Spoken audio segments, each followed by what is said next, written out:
Hey all, this is Mohan from MK Tech Implements. இந்த video நம்ம என்ன பார்க்குறோம் அப்படின்னா ஒரு ஃப்ளைவீல் ஷாஃப்ட் கட்டரை இன்ஜின் வச்சு ஆப்ரேட் பண்ணுறது தான் பார்த்துட்டு இருக்கோம். உங்களுக்கு இபி இல்லை, என்னால் தீவனத்தை வந்து கட் பண்ணி போட முடியல அப்படின்னு ஃபீல் பண்ணிருக்கீங்களா? அதுவும் வந்து ஒரு ஃப்ளைவீல் ஷாஃப்ட் கட்டரை வந்து இன்ஜின் வச்சு ரன் பண்ண முடியுமா, ஒர்க் அவுட் ஆகுமா அப்படின்னு கவலையில் இருக்கீங்களா? கண்டிப்பாக பண்ண முடியும். அது MKZட்டால் பாசிபிள் தான். ஸோ நம்ம ஒரு இபி மோட்டரை வச்சு என்னெல்லாம் கட் பண்ண முடியுமோ அது எல்லாமே கட் பண்ண முடியும் இந்த இன்ஜின் ஷாஃப்ட் கட்டர் மூலிமா.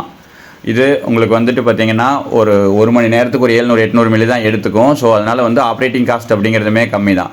ஸோ ஆஸ் யூஷுவல் நம்ம ஒரு மணி நேரத்துக்கு வந்து பார்த்திங்கன்னா 1 டன் வெட்ட முடியும் இந்த ஷாஃப்ட் கட்டரை யூஸ் பண்ணிட்டு. ஸோ அப்படிங்கும்போது நீங்கள் வந்து ஃபியூல் காஸ்ட் கம்மியாகவே வந்துட்டு ஆப்ரேட் பண்ணி நிறையா தீவனத்தை வெட்டிக்க முடியும். ஸோ 10 மாடு வச்சுருக்கீங்கனாலும் நீங்கள் ஒரு 1 ஹவர்க்குள்ளேயே வெட்டிட முடியும். இதை ஸ்டார்ட் பண்ணுறது அப்படிங்கிறதுமே ரொம்ப ஈஸி தான். ரீகாயில் ஸ்டார்ட் அப்படிங்கிறதுனால ஒரே இதில் ஸ்டார்ட் ஆயிரும். ஸோ இதை லேடிஸுமே ஈஸியாக ஹேண்டில் பண்ணிக்க முடியும். இது வெறும் பெட்ரோல் ஆப்ரேட் ஆகிறதுனால ஃபியூல் காஸ்ட்டுமே ரொம்ப கம்மி தான். ஸோ எந்த இடத்துல வந்து இபி இல்லையோ அங்கே இதை ஈஸியாக யூஸ் பண்ணிக்க முடியும். ஸோ உங்களுக்கும் இந்த மிஷின் வேணும் அப்படின்னா எங்களை கான்டாக்ட் பண்ணுங்கள். தேங்க்யூ.